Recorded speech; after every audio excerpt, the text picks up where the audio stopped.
Hallo liebe Käsefreunde, heute stellen wir einen Feta-Käse her. Hierzu habe ich ganz frische Milch von einem örtlichen Bauern mir besorgt. Und wo ihr eure frische Milch herbekommt, verlinke ich euch unten.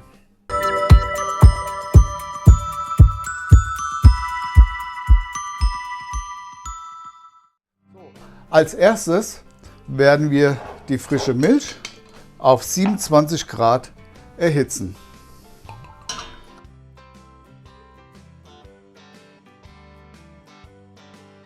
Diese Milch ist schon eine pasteurisierte, nicht homogenisierte Milch. Nachdem nun die Temperatur erreicht wurde, geben wir noch Kulturen dazu. Und zwar habe ich hier Joghurt ohne Zusätze.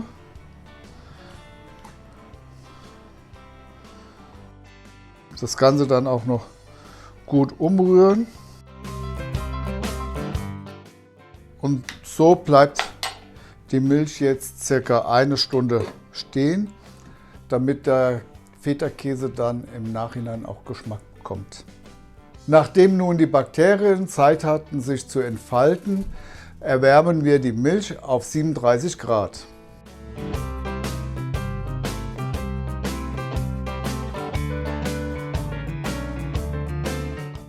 Nun haben wir die 37 Grad erreicht. Unter Rühren wird nun das Lab hinzugegeben.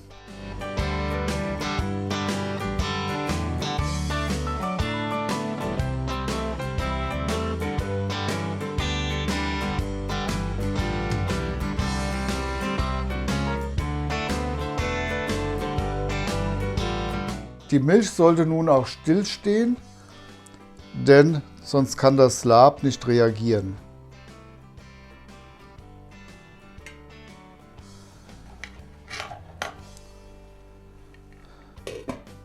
Nun bleibt die Milch zum Eindicken noch etwa eine Stunde stehen. Nun ist die eine Stunde rum. Je nach Konzentration des Labs dauert es mal 30 Minuten oder aber auch mal eine Stunde. Deshalb muss vorm Schneiden die Gallerte geprüft werden, ob die dann auch entsprechend fest ist.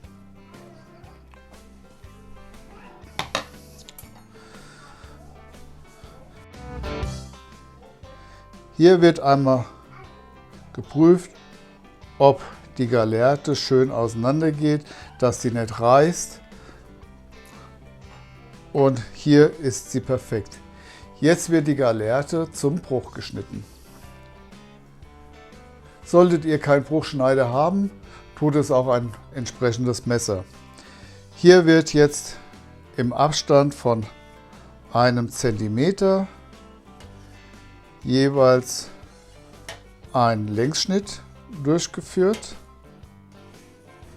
so dass die Molke aus dem Bruch herausfließen kann. Einmal längs und dann quer.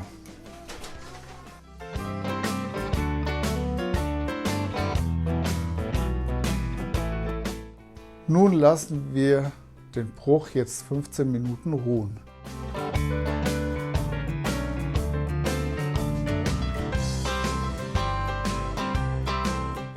Die Molke hat sich nun abgesetzt und jetzt schneiden wir noch einmal quer, damit schöne Würfel entstehen.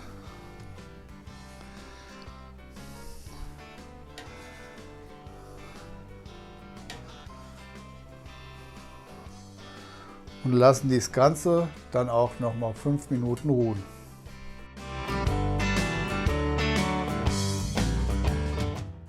Nachdem nun weitere 5 Minuten vergangen sind, wird der Bruch vorsichtig und langsam umgerührt.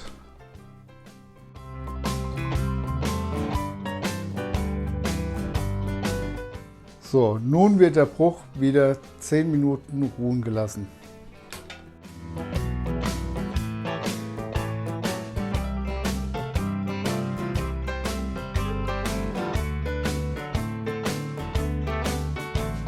Der Bruch hat sich nun abgesetzt.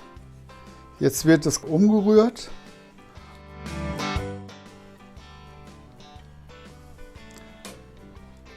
Das Ganze wird jetzt alle 15 Minuten noch 5-mal wiederholt. Nachdem der Bruch nun mehrmals umgerührt wurde, kommen wir nun zum Erwärmen.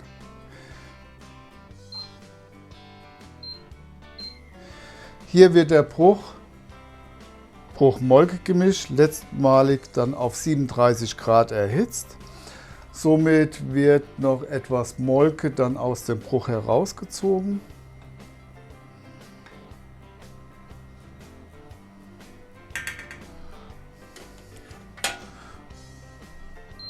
So, nun haben wir die 37 Grad erreicht und nun ist der Bruch bereit zum Abfüllen. Hier habe ich so Käseformen, wo die Molke sehr gut ablaufen kann. Alternativ kann man auch so Plastikschalen nehmen und diese dann mit Löchern versehen. Allerdings ist hier darauf zu achten, dass es nicht gebohrt wird, sondern eher mit einem heißen Stift reingebrannt wird, denn mit dem Bohren fransen die Löcher aus. Um geschmacklich den Käse etwas abzurunden, habe ich hier rote Beeren, die wurden in Wasser eingeweicht, und auch Rucola. Dieses werde ich jetzt während des Abfüllens immer mal wieder hineingeben.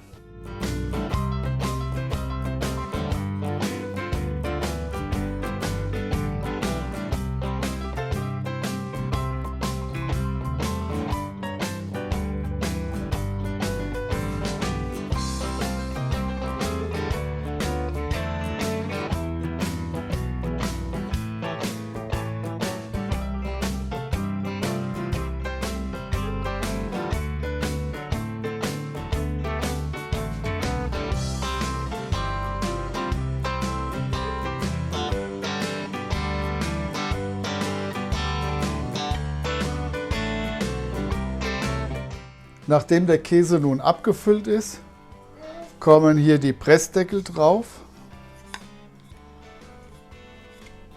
und werden hier provisorisch mit Marmeladengläser gepresst. Dies soll nun alle 15 Minuten etwa gewendet werden. Nun sind die ersten 15 Minuten rum, der Käse muss jetzt gewendet werden. Hierzu werden die Formen einfach herumgedreht. Durch das Eigengewicht presst sich der Käse dann selbst für die nächsten 15 Minuten. Jetzt wird der Käse gewendet.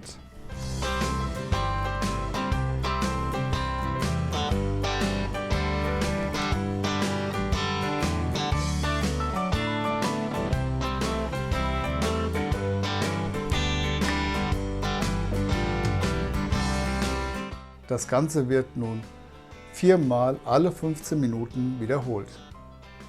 Danach sind wir dann auch schon fast fertig und er kommt in den Kühlschrank hinein.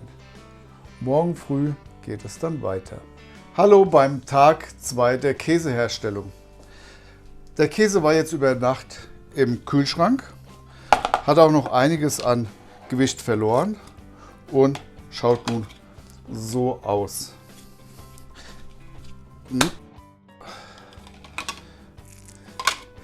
Hier ist einmal unser mit rosa Beeren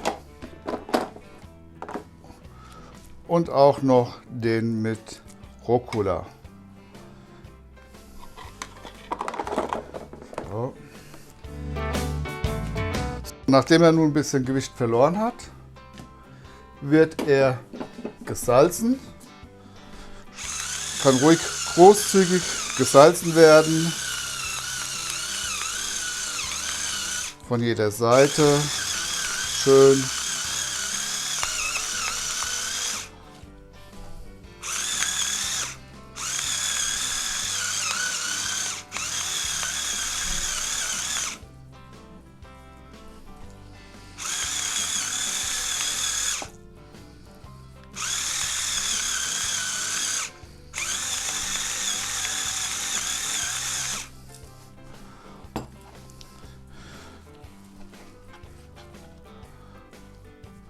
So. Und so bleibt er jetzt noch ca. 2 Stunden zum Durchziehen. Der Käse wurde nun 2 Stunden reifen lassen und jetzt können wir den schon herrichten. Den Käse mit rote Beeren, den lege ich mir ein für ein Antipasti-Gericht, so zum Abend zum Snacken. Hierzu schneide ich den Käse in kleine Streifen.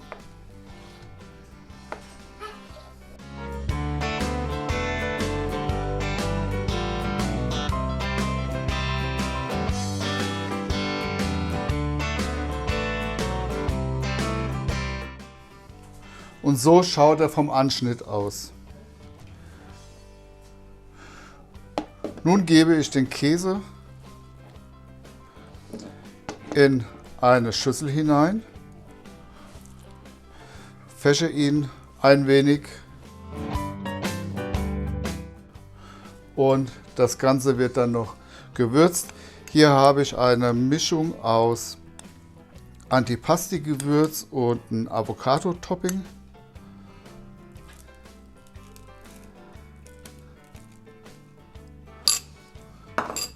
Und für die gewisse Schärfe noch kleine Paprikaschoten.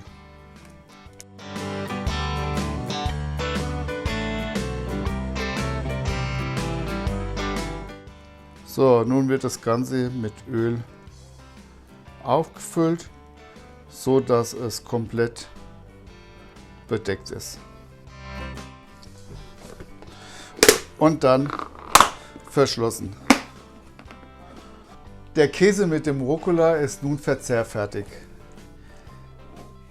Hierzu schneiden wir auch in kleinen Scheiben auf.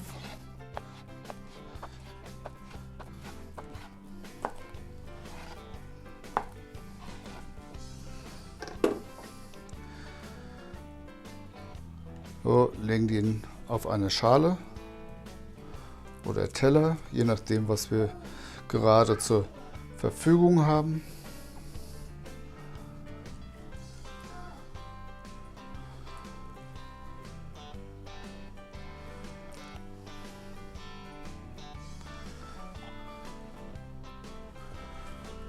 Ein bisschen Baguette oder Weißbrot hinzu und schon ist es ein perfekter Snack. So, ich habe jetzt die Tage auch ein Birnen-Chutney zubereitet. So, das wird jetzt mal gekostet.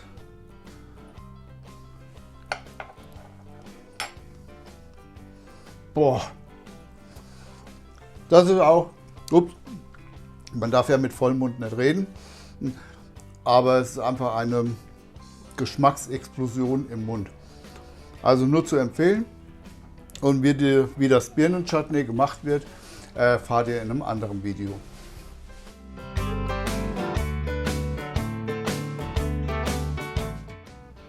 Nachdem der Käse nun eine Woche lang im Öl gelegen ist, ist er schön durchgezogen und jetzt können wir ihn auch schon essen.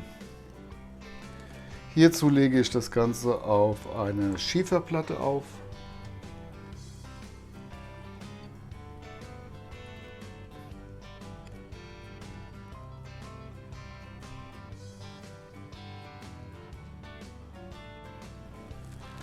Und dann das Ganze dann noch verfeinert mit schönem Antipasti.